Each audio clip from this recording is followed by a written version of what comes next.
Welcome to ESO Daily. I am your host, Mysticraven. All right, guys. So today I'm just going to do a brief show. The only reason being I have some real life things I got to attend to.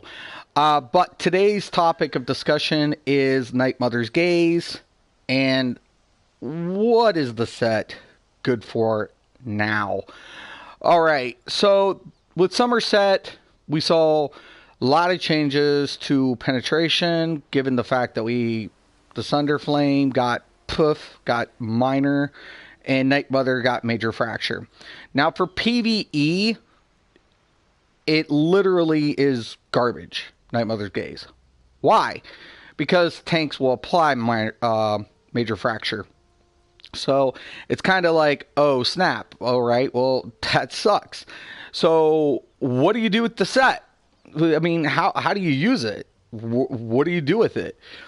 Well, that's a good question. One of the major things is you have to when you take a look at a set, you got to look at all the applications, right?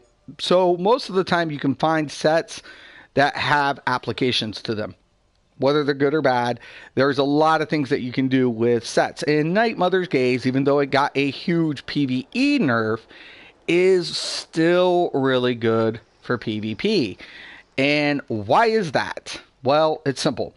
I am on my Stamplar here, right? One of the lacking things that hurts the Stamplar in PvP, it has no ability that applies minor fracture unless you go sword and board. So when we take a look at like sword and board, and I'll just go down here, where is it? Right here. Okay, so when I morph puncture and I go pierce, that's one way that we can get the major fracture if you're going sword and board. It kind of limits, though, the play style. Penetration is very important, not just for PvE, but also for PvP. Tooltip is not a reflection of true damage output. It's only a reflection of maximum amount of damage that you can deal, right? But without reducing a target's resistance, you're actually reducing the damage, right? Same thing PvE and PvP. But the Stamplar has no abilities or passives that give major. The only thing they can do is apply the power of light, which gives the minor fracture, right? So that's 1,320. That's a big gap between 1,003 to 5,200. So that's a huge difference there. So for the Stamplar, a set like Nightmother's Gaze is good. So let me explain how this ends up working. So we have Nightmother's Gaze on. When I deal critical damage, I apply major fracture, right? So I don't have to depend on a skill. When you take a look at the DK, you have abilities like your Obnoxious Breath that applies major fracture. Wardens have their shocks. Nightblades have surprise attack. So on and so forth. There are different ways to apply major fracture within a lot of kits, except Stampsork and Stamplar lack that application. They have no class-based abilities to apply major fracture. So with a set like this, you can run it static, right? Meaning it's up over 100% of the time. And when you deal critical damage, guess what you're doing? You're initially debuffing the target for 6 seconds. So it still has application in PvE, right?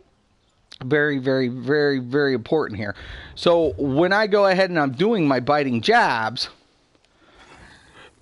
you're going to see it gets that 5-second debuff applied up to the top. Once I deal with critical damage, boom. So the major fracture is going to be applied. And it comes in handy in that application. It's like, oh, okay, well, here we go. Now I have fracture. Yeah, cool. So there you go. So for classes that don't have major fracture in their kit, or a build that you're using and you might not be using I don't know why in PvP, why you wouldn't use like shocks or surprise attack. But let's say you decided not to opt for those skills. Then you have a set that will apply a fracture on crit. So even though it's gotten a big nerf to the PvE application, it still has application elsewhere. And that's true for most sets. So I always tell players, don't necessarily take a look at a set and say it's garbage. You have to ask yourself, what class can benefit this set more? Because that's the funny thing. I get minor fracture, and then when I take a look at my biting jabs, I'm getting the major savagery. Right? And a lot of classes don't have access to major savagery without pots or something else. But for the Stamplar, their major savagery is built into their ability. So that's true across the board. That's why you never build classes the same. You don't take one class that's been designed for a build because the applications have been there, right? They're applied. So, you know, one of the things I always take a look at, people are like, oh, you know, this set and that set's what you need to use. That's not true. Because if you do that, you're limiting the output damage per abilities and per passives for each class. So Nightmother's Gaze, really good for Stamp Sorks and Stamplar PvP play. Really good. Now you can use the set on other applications for other classes, but most of the other classes do have that, you know, already built into their kit. So let me go ahead and I'll check out the comments real quick, and I'm going to wrap this up. I am working on a new PvP build, so I am for the Stamplar. I'm really happy. My Stamplar play has been improving significantly, and I'm really, really happy about that. So let me go ahead and I'll mute this. Elder Scrolls 6 confirmed. Oh, really? Interesting. Wonder if they're going to have multiplayer. I wonder. It'll be interesting. We go, Calvin Morning. I wonder if they're going to have multiplayer. That would be interesting. It'll be interesting if they end up having multiplayer. But yeah, definitely, guys, you can run Nightmother's Gaze in PvP on certain classes, certain configurations. Don't do it with all of it, especially if you already have a form of major fracture. But if you don't, and you're running a Stamplar or a Stamp Sork, this set could come in handy for you. So I just wanted to do a brief update on that and kind of give people, you know, a heads up. Hey, is Nightmother Gaze trash? For PvE, pretty much. Major fracture is already going to be applied because tanks will most likely pierce. It doesn't stack. But when it comes to PvP applications, there are a lot of things that you're going to be able to do with Nightmother Gaze. So there it is, said and done. I hope that most people find this video informative. But if you have any questions or comments, just post below.